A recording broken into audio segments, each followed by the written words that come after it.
student, class 12. Today we will read lesson 4, red thread. The red thread में हमने part 1, 2, 3, 4 पढ़ा था. Fourth part में हमने पढ़ा था कि जो वर्क है, वर्कशॉप है, वहाँ पे जितनी भी आयरन वर्कर्स हैं वो सब बंद हो रहे हैं और वहाँ पे जितनी बहुत बड़ा कभी प्लांट हुआ करता था, बहुत सारे वर्कर थे, लेकिन वो धीरे धीरे बंद हो गए थे. वहाँ पे एक नहर थी जहाँ पे बहुत सारी नौकाएं जाया करती थी आयरन को यहाँ से वहाँ पार्सल करने के लिए. नौकाएं चलती थी और आयरन वर्क में जो प्लांट में काम होता था उसके जो कार्बन होते थे उसके कारण वहाँ का जो पानी था वो कैसा हो गया था, पूरी तरीके से काला हो गया था. और हमने क्या पढ़ा था कि वहाँ भट्टियां जलाई जाती थी, बहुत सारे वर्कर थे और जो वहाँ पे एक व्यक्ति जो आयरन करता है उसको चलाने का काम करता है तो वो क्या पहनता था, केवल एक कमीज और लकड़ी के बने शूज पहना करता था. इसी चैप्टर में आज हम पार्ट 5 पढ़ेंगे, तो आपको जो भी डाउट रहेगा आप मेरे को व्हाट्सएप कर सकते हैं. Let's start. During one of the long dark evening just before Christmas से थोड़ा पहले, एक लंबी अंधेरी शाम से पहले, the master smith and his helper sat in the dark forge near the furnace waiting for the pig iron. क्या बताया, उसके जो सहायक है, मुख्य जो लौहकार होता है, उसके जो मुख्य सहायक है वो क्या कर रहा है, भट्टी के पास में अंधेरे ढलाई वाली खाई में जो रॉ मटेरियल होता है, कच्चा लोहा होता है, अशुद्ध लोहा होता है, उसको क्या कर रहा है, लोहे का इंतजार करते हुए बैठा है, अशुद्ध लोहे का,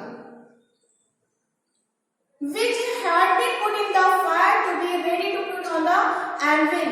और क्या बता रहे हैं, जो आग में डाला गया था, जो लोहे को आग में डाला गया था उसको निराई पर रखे जाने के लिए, तैयार होने के लिए रखा गया था.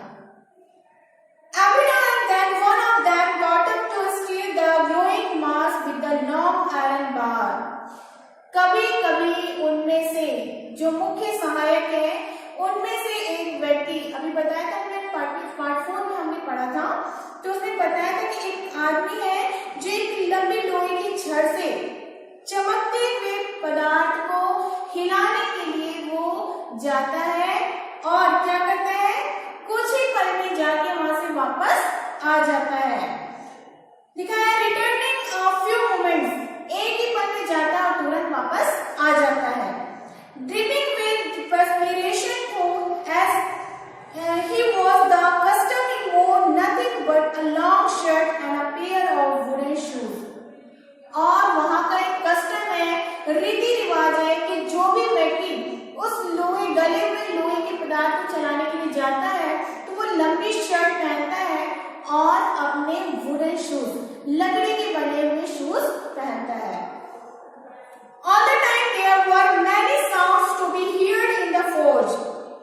सारे समय ढलाई करने वाली खाई में अनेकों आवाज सुनाई देती है, बहुत विभिन्न प्रकार की आवाजें यहाँ वहां से सुनाई देती है. The big fellow brought end of burning coal cracked.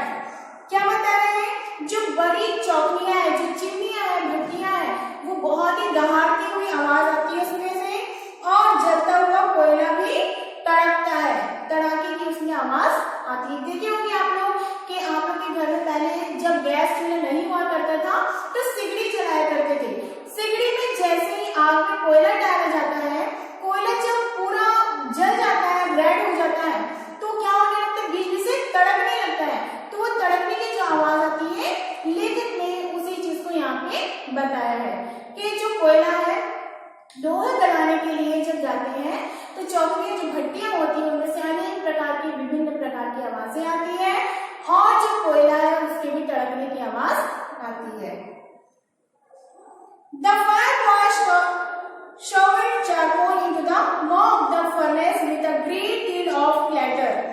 फिर क्या बताया, आग वाला जो लड़का होता है बेलचे से, जो चलाने वाला होता है उसको बोलते हैं बेलचे, बेलचे से खनखनाहट के साथ चारकोल भट्टी के पेट में डालता है. मिस वहां भट्टी जलती रहती है, वो क्या करता है, लोहे को डालता है, बेलचे से चलाता है, उसकी आवाज आती है.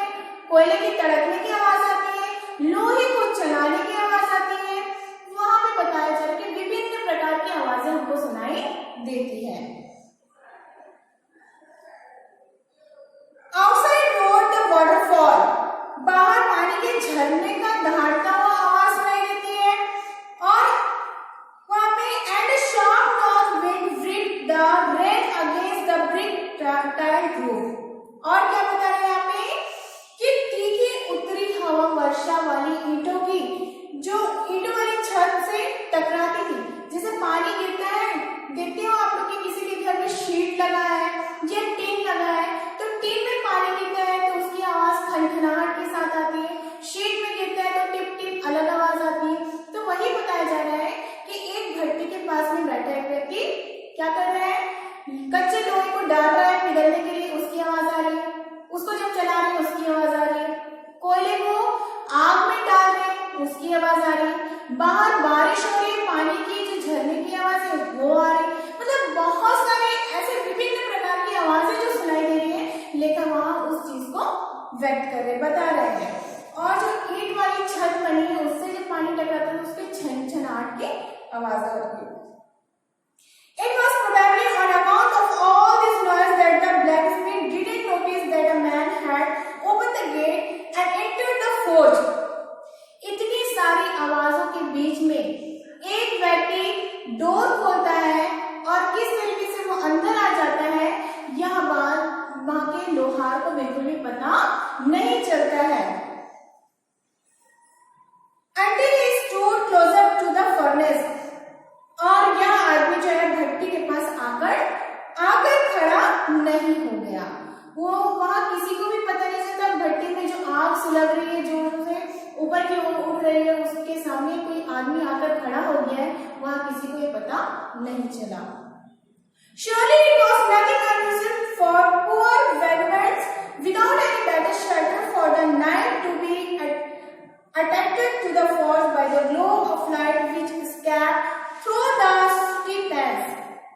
अवश्य रात बिताने के लिए पनाह के बिना रहने वाले जो घुमक्कड़, जिस तरीके से वह आदमी आया था, यहाँ पे लेकर उसको क्या बता रहे हैं कि वह एक घुमक्कड़ की तरह वहां पे रात बिताने के लिए आया था, बिना पनाह के लिए अंदर घुस गया और रोशनी के चारों तरफ जो चमक थी उसके पास में फौज की तरफ आकर्षित होना, उसका वो जो भट्टी देख रहा था जलते हुए, उसको देख के वो बहुत ही जल्दी आकर्षित हो गया था और वहां आके खड़ा हो गया था।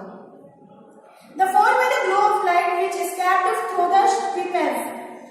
और खिड़कियों में से रोशनी की काली खिड़कियों में से आती थी और अपने आप को गर्व करने के लिए आपके सामने आना कोई भी आजमानी बात नहीं थी। यहाँ बताया जा रहा है to come in the warm temperature in front of the fire. हो सकता है कि ठंड का मौसम हो और वह व्यक्ति जो आया था वो अनजान था, यहाँ वहां सब जगह घुमा, उसने देखा कि भट्टी जल रही है, अपने आप को ठंड से बचाने के लिए उस गर्माहट वाली जगह में आके वो क्या कर लिया था, गर्माहट लेने के लिए वहां पे आके बैठ गया था और ये कोई असामान्य बात नहीं थी। The blacksmith glanced on it casually and indifferently at the intruder. क्या बता रहे हैं? लौकारों ने बाहर से आने वाले आदमी की तरफ सहजता और उदासीनता से देखा, बहुत ही सजगता से, सहजता के साथ में और उदासीनता के साथ में उस व्यक्ति जो भट्टी को देख के आकर्षित होकर आया था उसको उदासीनता के साथ देखा। With a long beard, dirty rat, and with a bunch of rat dangling on his chest. उन लोगों ने क्या देखा? जो व्यक्ति आया है उसकी बहुत लंबी लंबी दाढ़ी है, उसने जो कपड़े पहने हैं वो फटे चिथड़े पुराने कपड़े पहने हैं, उसकी छाती में क्या रखा है? चूहेदानी रखा हुआ है, जो उसकी और खुरदरी दाढ़ी और चूहेदानी का एक गुच्छा उसकी छाती में रखा हुआ है। या कहा देखा? वहां जितने भी लौकार के जितने भी ब्लैक स्मिथ थे उन सारे लोगों ने देखा। पहले वो इंटर किया तो किसी ने ध्यान नहीं दिया, लेकिन जिस तरीके से वो भट्टी के पास में आके भट्टी से आकर्षित हुआ, आकर बैठा, तो जैसे ही उदासीनता के साथ उन लोगों ने देखा तो क्या देखा? वह जो व्यक्ति है बहुत लंबी लंबी उसकी दाढ़ी है, बहुत फटे पुराने कपड़े चिकड़े पहना हुआ है और उसके छाती में एक चूहेदानी का गुच्छा रखा हुआ है। He asked permission to stay. फिर उसने क्या किया? वह रुकने की आज्ञा मांगी। अंदर तो घुस गया था, बाद में उसने आज्ञा मांगी कि मैं यहाँ रुक सकता हूँ क्या? And the master blacksmith nodded in naughty consent without honoring with him a single word. फिर जो मुख्य सलाहकार लॉ कर दे दी। उसने वो नहीं चाहते हुए भी थोड़ा घमंड और प्राउडी तरीके से सिर हिला के असहमति दे दी और उसके बाद एक शब्द भी उसके सम्मान कहे बिना, उसको एक शब्द भी सम्मान का कहे बिना, बिना सम्मान के, बिना ऑनरिंग के उसको परमिशन तो दे दिया, लेकिन कोई सम्मान नहीं था। The tramp didn't say anything either. अब जो ट्रैक को मीनिंग होता है घुमक्कड़, जो वह व्यक्ति आया था घुमक्कड़ था, वो कुछ भी नहीं कह सका। He hadn't come there to talk but only to warm himself and sleep. और वहाँ बातें करने के लिए नहीं बल्कि अपने आप को गर्म करने के लिए, और वह व्यक्ति सोने के लिए आया था। वो सिर्फ उस भट्टी के पास में रेस्ट करना था और अपने आप को गर्म करना था, इसलिए वो वहाँ पे आया था उस फौज में। In those days, the Ramjo iron mill was owned by a very prominent iron master.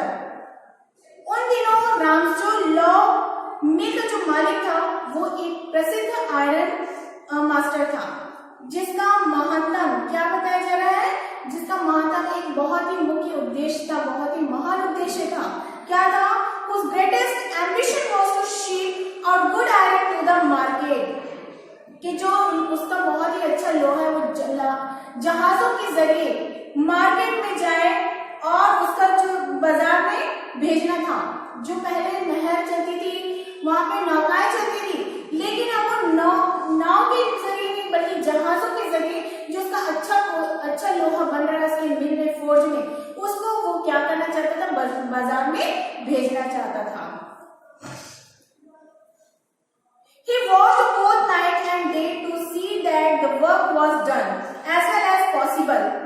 फिर उसने क्या किया, वो दिन रात देखता था कि काम जितना संभव हो सके उतना अच्छी तरह से हो सके। वो जो जो आयरन मिल का मालिक था वो क्या चाहता था, उसका जो लोहा है बहुत अच्छा हो, अच्छी कैटेगरी का हो। तो जितने काम करने वाले वर्कर थे उनको ध्यान दिया जाता था, दिन रात मेहनत किया करता था और जितना हो सकता था उतना काम कराता था। और क्या कराता था? And at this very moment he came into the forge on one of his 90 rounds of inspection. और वो क्या करता था? ठीक उसी समय वह फौज में रात के समय निरीक्षण करने आ गया था। किस रात में? जिस रात में भट्टी जल रही थी और वो घुमक्कड़ उस भट्टी को देख के आकर्षित हुआ था। और वो किस लिए आया था? अपने आप को गर्म करने आया था और रात बिताने के लिए, सोने के लिए, आराम करने के लिए भट्टी में आया था। उसी रात को निरीक्षण करने कौन आ गया था? आयरन मिल का मालिक भी आ गया था और वह घुमक्कड़ पकड़ा गया। और जो आयरन मिल का मालिक था वो कैसा था? थोड़ा घमंडी स्वभाव का था और उसने एक प्राउडी तरीके से बिना सम्मान के सहमति दे दिया था। किसको? घुमक्कड़ को। ठीक है, अगले पार्ट 6 में हम इस चैप्टर को कंटिन्यू करेंगे, क्योंकि ये चैप्टर जो है थोड़ा लंबा है। तो अगर मैं बहुत तेजी से या स्पीड पढ़ा रही हूँ तो आप लोग का चैप्टर ऊपर से बाउंस हो जाएगा। इसलिए हम क्या करेंगे, थोड़ा थोड़ा चैप्टर पढ़ेंगे जो हमको आसानी से समझ में आ जाए।